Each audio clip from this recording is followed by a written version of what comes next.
Bom dia, catequizandos! Bom dia, pais! Bom dia, amigos catequistas! Como vão vocês?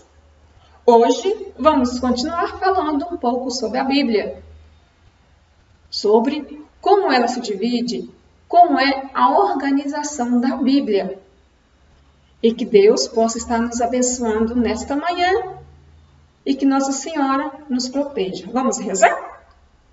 Pai nosso, que estais no céu, santificado seja o vosso nome. Venha a nós o vosso reino, seja feita a vossa vontade, assim na terra como no céu. O pão nosso de cada dia nos dai hoje, perdoai as nossas ofensas, assim como nós perdoamos a quem nos tem ofendido. E não nos deixeis cair em tentação, mas livrai-nos do mal.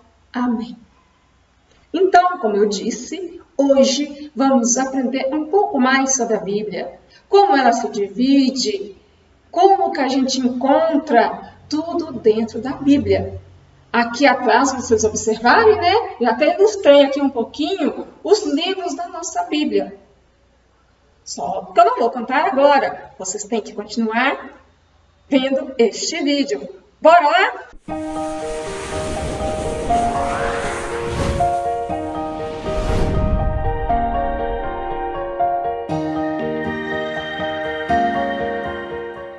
A Bíblia é a palavra de Deus, semeada no meio do povo, que cresceu e nos transformou, ensinando a viver um mundo novo. A Bíblia e sua divisão e organização. Um volume com 73 livros. A palavra Bíblia vem da língua dos gregos e quer dizer coleção de livros, biblioteca. É o livro mais conhecido do mundo inteiro e já está traduzida em todas as línguas oficiais. A Bíblia se divide em duas partes. Antigo Testamento, que tem a sigla AT, e o Novo Testamento, que tem a sigla NT. O Antigo Testamento foi escrito antes da chegada de Jesus e tem a história da Antiga Aliança. É formado por 46 livros, que são estes. Vamos ver? Pentateuco. São os 5 primeiros livros, que são eles: Gênesis, Êxodo, Levítico, Números e Deuteronômio. Eles contêm a lei da primeira aliança. Neles encontramos desde a criação do mundo até a lei de Deus dada por Moisés ao povo de Israel. Atribui-se a autoria dos mesmos a Moisés, que passou para o papel o que era passado de boca em boca. São 16 livros históricos, que são eles: Josué, Juízes, Samuel 1, Samuel 2, Ruth, Crônicas 1, Crônicas 2, Reis 1, Reis 2, Esdras, Neemias, Tobias, Judite, Esther, Macabeus 1 e Macabeus 2. Eles falam da formação do povo. Os livros históricos narram a história do povo de Israel na conquista da Palestina, a Terra Prometida. Histórias de grandes reis como Davi, Salomão, as guerras entre o povo israelita e os povos inimigos de Deus, entre outros. São 7 os livros sapienciais, que têm como tradução sabedoria, que são eles: Jó, Salmos, Provérbios, Eclesiastes, Cânticos dos Cânticos, Sabedoria e Eclesiástico. Nestes livros encontramos reflexões e expressões de sabedoria, poesias, cantos, orações, hinos e provérbios que trazem a experiência, a cultura numa palavra, a sabedoria do povo de Deus. E são 18 os livros proféticos, que são eles: Isaías, Jeremias, Lamentações, Baruque, Ezequiel, Daniel, Oséias, Joel, Amós, Abdias, Jonas, Miqueias, Naum, Abacuque, Sofonias, Ageu, Zacarias e Malaquias. Estes livros trazem a mensagem, a ação e alguns dados sobre a vida dos profetas. E assim, completamos os livros do Antigo Testamento, que são 46 livros. O Novo Testamento foi escrito depois da chegada de Jesus e tem a história da Nova Aliança. É formado por 27 livros, que são estes. Os 4 primeiros são os Evangelhos. Vamos lá? Mateus, Marcos, Lucas e João. Esses livros nos falam da Boa Nova ou Boa Notícia. O próximo, que está aí pertinho dos Evangelhos, são os Atos dos Apóstolos. Este livro narra, sobretudo, a reflexão de Lucas sobre os apóstolos, mais especialmente de Pedro e Paulo, que todos vocês já conhecem, não é? Epístolas ou cartas.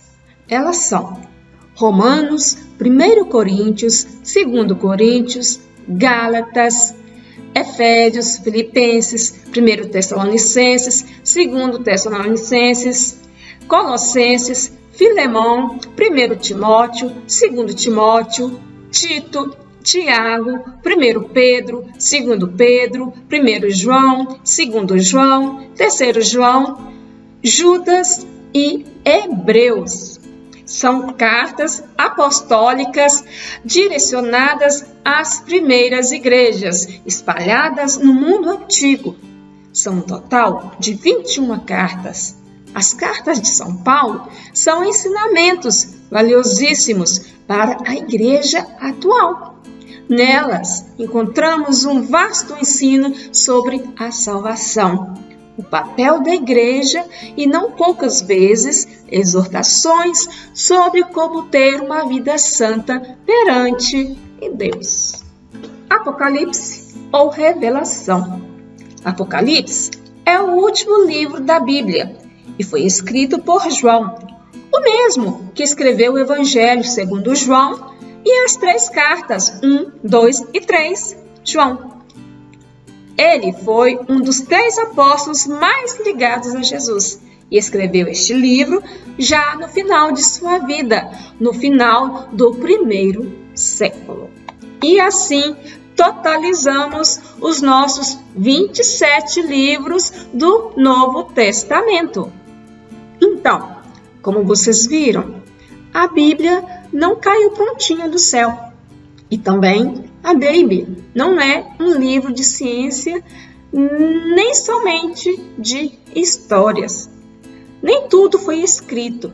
O que foi escrito é para que tenhais fé e, tendo fé, tenham a vida. Isso está em João 21, 25. Então, crianças e pais, como vocês puderam perceber, a Bíblia nasceu aos poucos. Nasceu da vida de um povo que tentou ser fiel a Deus, presente no cotidiano. Antes do texto ser escrito, vêm experiências vividas pelas mais diferentes pessoas e lugares variados. Todas essas experiências foram vividas, contadas, recontadas durante muito tempo. Só então, depois que a memória virou texto. Sobre diferentes fatos, foram redigidos diferentes traduções de acordo com o meio onde eram narrados, recontados e escritos, nas cidades, nos palácios e etc. No templo, a reelaboração era de um jeito, no campo era de um outro e assim por diante. Agora, vamos às muitas dúvidas frequentes. A Bíblia foi escrita com capítulos e números como temos hoje? Não! Ela foi dividida em capítulos em 1214 em Paris. E quando ela foi dividida em versículos? Bom, em 1551 foi dividido o Segundo Testamento e em 1565 toda a Bíblia foi dividida em versículos. Bom, vocês ouviram falar aí sobre capítulos e versículos. Sei que algumas crianças ainda não sabem, outras já aprenderam no ano passado. E vocês, pais, vocês lembram como procurar o capítulo e o versículo na Bíblia? Então, se não lembram, vamos saber como ler as citações bíblicas. As citações são assim encontradas na Bíblia. Exemplo: MT 4,1-5. Isso quer dizer Evangelho de São Mateus, capítulo 4, versículos de 1 a 5. Portanto, a vírgula separa o capítulo do versículo. O traço liga os versículos intermediários, não necessitando escrever todos os versículos. Outro exemplo, MC 6,7-13,3-8. Lê-se Evangelho de São Marcos, capítulo 6, versículos 7 a 10, capítulo 13, versículos de 3 a 8. Neste exemplo, usamos ponto e vírgula, que separa capítulos do mesmo livro e de outros livros também. Outro exemplo, JO 2,3.8. Neste exemplo, foi usado um ponto depois do versículo 3. O ponto separa versículos de versículos não seguidos. Neste exemplo, devemos ler Evangelho de São João, capítulo 2, versículos 3 e 8. Outro exemplo, AT 2,4S. Lê-se Atos dos Apóstolos, capítulo 2, versículo 4 e seguintes. Um S após um número indica a continuação imediata de outro ou de outros versículos. Outro exemplo, 2 Cor 7,8a. Lê-se Segunda Carta de São Paulo aos Coríntios, capítulo 7, versículo 8a. As letras A, B e C, junto ao número de um versículo, significam o seguinte: a letra A, a primeira parte do versículo, a letra B, a segunda parte, e a letra C, a terceira. Bom, espero que tenham aprendido um pouquinho mais sobre os capítulos e versículos. Lembrando, na Bíblia, para procurá-los, sempre o capítulo vai estar um número maior e em negrito, e os versículos são aqueles números pequenininhos.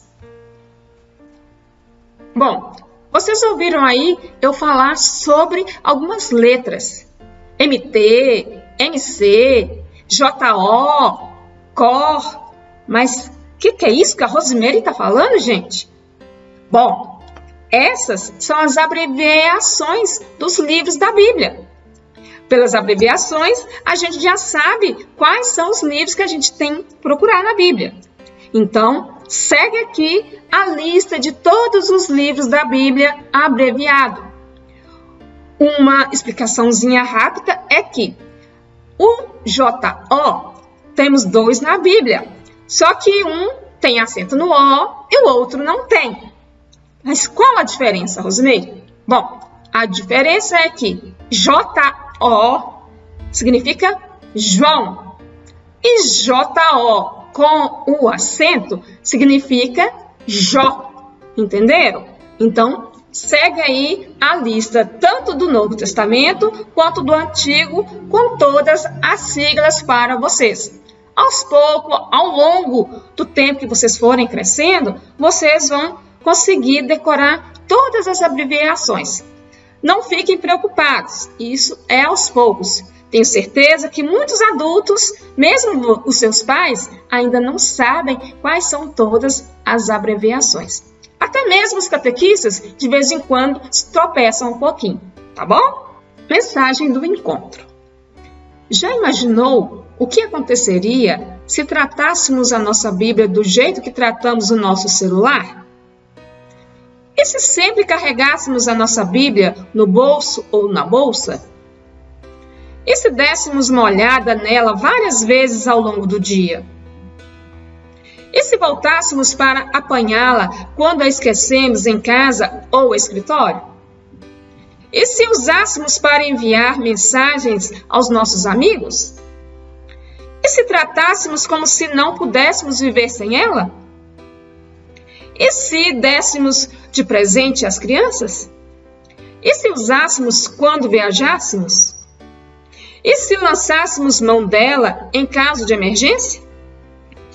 Ao contrário do celular, a Bíblia não fica sem sinal. Ela pega em qualquer lugar. Não é necessário se preocupar com a falta de crédito, porque Jesus já pagou a conta e os créditos não têm fim. E o melhor de tudo, não cai a ligação e a carga da bateria é para toda a vida. Então, buscai o Senhor enquanto se pode achar, invocai-o enquanto está perto. Então, crianças, hoje nós vamos ficar por aqui. Espero que tenham aprendido um pouco mais como procurar as passagens na Bíblia. De onde começou, de onde parou, qual é a mensagem que Deus, que Jesus quer sempre nos dar através da Bíblia. No próximo domingo, nós continuaremos a falar um pouco sobre a Bíblia. Então, que Deus nos abençoe, nos guarde e Nossa Senhora nos proteja. Tem uma pequena atividade para vocês aí no final. Aproveitem que estão aí bem animados e já façam de uma vez. Corre lá, pega a sua Bíblia e já faça essa pequena atividade. Um bom domingo a todos. Até semana que vem. Fiquem com Deus. Tchau!